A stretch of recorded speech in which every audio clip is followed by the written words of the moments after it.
माता चाहती तो वह कह सकती थी कि बेटा ध्रुव, तुमने वहीं पे झापड़ क्यों नहीं मारा, परंतु राजा ने उनका स्वागत नहीं किया।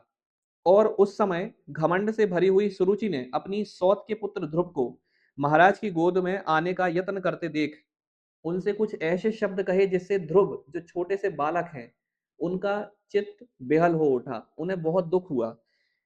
श्रीमद् भागवत में कोट करके लिखा है कि बच्चे, तू सिंहासन पर बैठने का अधिकारी नहीं, तू भी राजा का बेटा है, इससे क्या हुआ? तुझको मैंने तो अपनी कोख से धारण नहीं किया, तू अभी नादान है, तुझे पता नहीं तूने किस दूसरी स्त्री के गर्भ से जन्म लिया है।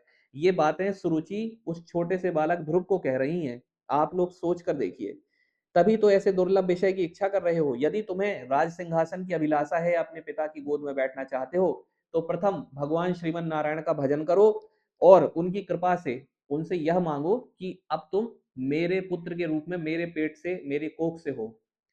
ऐसा सुरुचि ने श्री ध्रुव जी महाराज से कहा।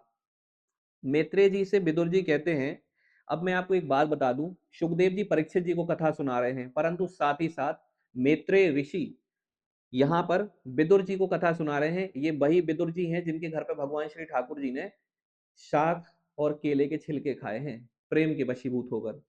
तो कहते हैं मैत्रेय जी विदुर जी से कि जैसे डंडे की चोट खाकर सांप फुफकारे, वैसे ही ध्रुव जी लंबी लंबी सांसें लेने लगे, परंतु छोटे बालक थे, कुछ कह नहीं पाए। उन्हें समझ में तो आ गया था कि मेरा अपमान हुआ है, परंतु कुछ नहीं कहा, बस गुस्से में गोद से उतरकर अपनी माता चाहती तो वह कह सकती थी कि बेटा ध्रुव, तुमने वहीं पे झापड़ क्यों नहीं मारा, चलो मैं चलती हूँ तुम्हारे साथ, उसके बाल नोच लूंगी। परंतु वह कलयुग की स्त्री नहीं थी, वह भगवान की उत्तम भक्त थी, इसीलिए उनको ध्रुव जी जैसे बालक पैदा हुए, या ध्रुव जी जैसे बालक ने उनकी कोख से जन्म लिया। सुनीति माता ने कहा कि हे बेटा, सुरुचि ने सही कहा, तुम्हारी छोटी माँ ने सही कहा। उन्होंने सही कहा कि तुम भजन करो, क्योंकि ये जो तुम पिता की गोद में बैठना चाहते हो, इन पिता की गोद में आज बैठोगे, थोड़े दिनों बाद तुम बड़े हो जाओगे, तुम्हें बैठने की इच्छा नहीं होगी।